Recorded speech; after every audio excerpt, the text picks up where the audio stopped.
सुप्रभात। रात रात भर जागते हैं सदगुरु। ये हमारी आध्यात्मिक चर्चा का विषय कि रात रात भर जागते हैं सदगुरु। कैसे?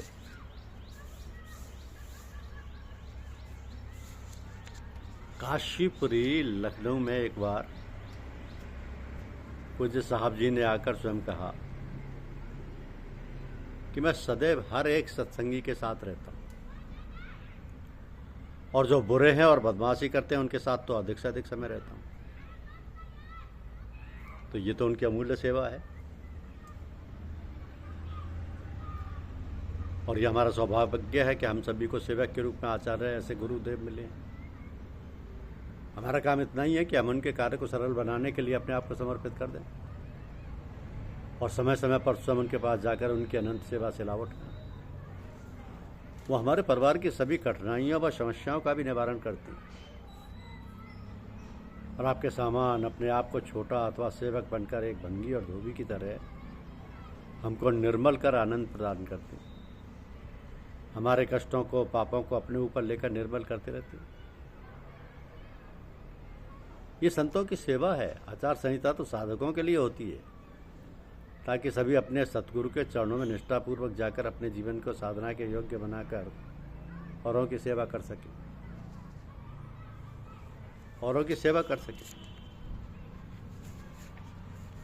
संसार में परमपिता भगवान ने सृष्टि का निर्माण करने में जहाँ अनेक जीव जंतु उत्पन्न किए हैं, सभी अपना सर झुकाकर चलते हैं, परंतु मनुष्य को अपने समान अथवा आधार पर बनाया, और वही मनुष्य अपना सर उठाकर चलता है और अपने पिता की शक्ति के आधार पर अनेक निर्माण कार्य करने की क्षमता भी रखता है।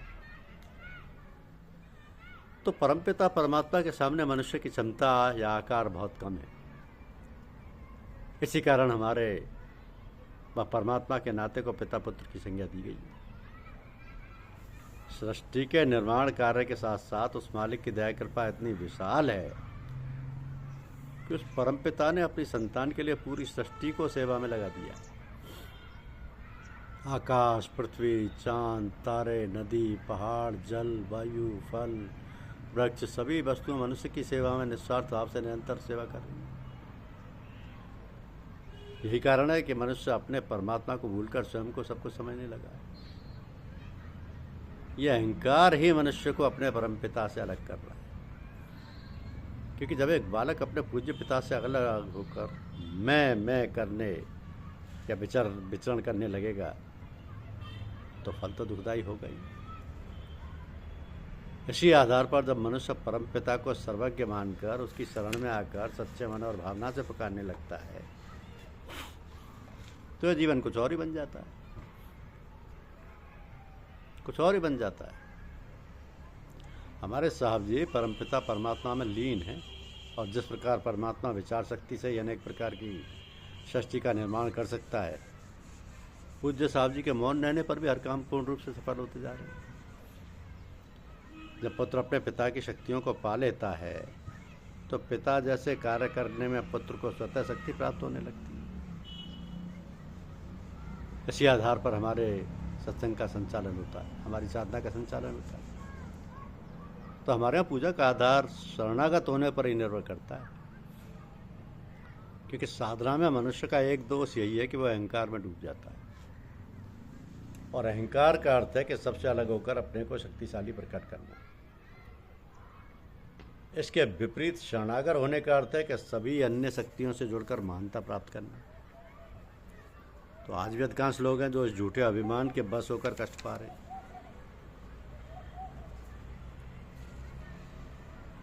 गुरुद्वारे में एक प्रिय भजन गाया जाता है, जिसके द्वारा परमपिता की भक्ति को करने में गुरु नानक देव कहते हैं कि कर सेवा सेवक बन प्रभु अपने, और मन की इच्छाएं पुजाई। प्रभु की शरण सकल भय भागे, दुख बिन से सुख पाया। दयाल हुआ मेरा पार ब्रह्म स्वामी, समर्थ सतगुरु पाया। सतगुरु की सेवा सफल है, जो कोई करे चित लाए। मन चिंतियाँ फल पाइयाँ डोले जिथे जाए।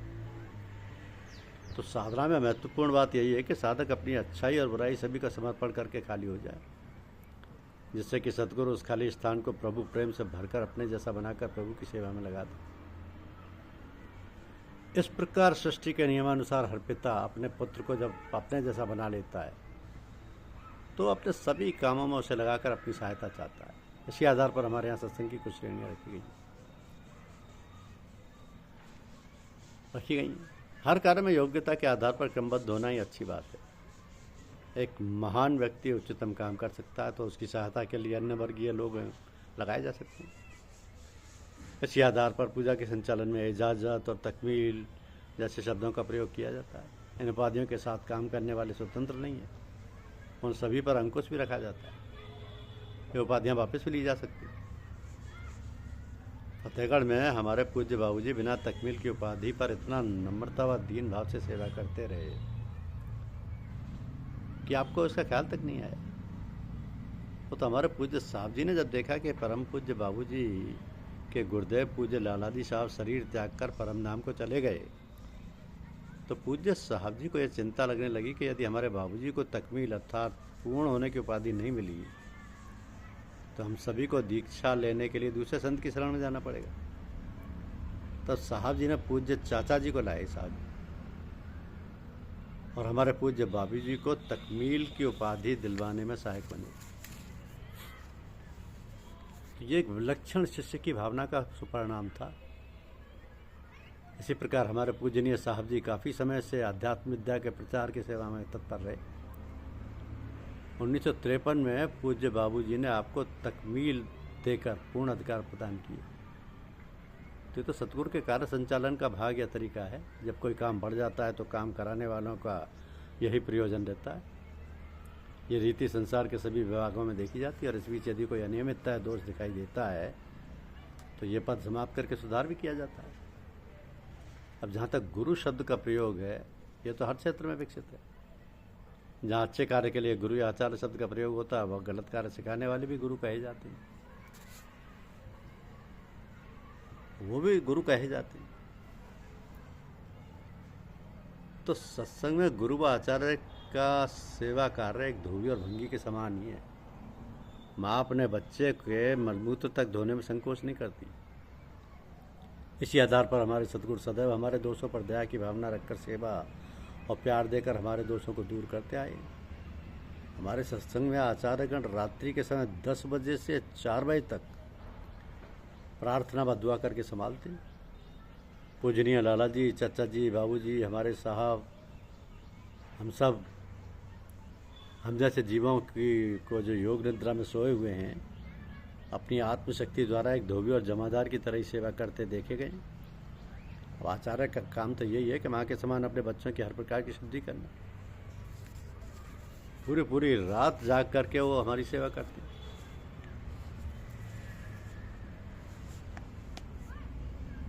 पूरी रात जाग कर पूज्य साहब जी को तो हम देख चुके हैं कि हम सभी रात्रि को घोर निद्रा में सोते रहते हैं और हमारे आचार्य पूज्य साहब जी गुरुदेव हम पर ज्ञान बरसाते रहते हैं।